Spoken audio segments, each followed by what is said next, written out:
દસ્તા મોટું આથી મોટો આવ્યો શું કહેવાય કોઈસ હા પેલા હાંબેલેથી ખોખરા કરી નાખાય હું હાટકા મરચા ખોખરા કરી અમે ડબ્બામાં કરતા શું કરવું તમારે મરચા ખાંડવા કોણ ખાંડશે અમે ખાઈ નાખ્યું કા ઊંધારા બે હમી પેલા મરચા ખોખરા કરી મરસાને ખોખરા કે હાટકા ખોખરા કરવા મરચા ખોખરા કરે હા પછી પછી એક કોઈ ધારા દે એક કોઈ શું રાખે હમ એટલે હાલો આ રૂમમાં ખાંડડીઓ છે એમાં તમારે મરચા ખાંડવા હે હા જવજી હજી અમારા બાને મરચા ખાંડવા છે આખી જિંદગી છે ને આંબલીની ચટણી ને મરચા જ ખાંડ્યા છે તો હજી એને એ જ ખાંડવા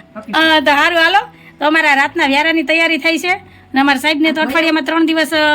ખાવાનું હોય નહીં પછી થાળી તૈયાર થાય ને એટલે પલોઠી વારીને બેસી જાય કેમ કે રામધૂન ચાલુ થાય ને પછી બેહવાનું હોય કા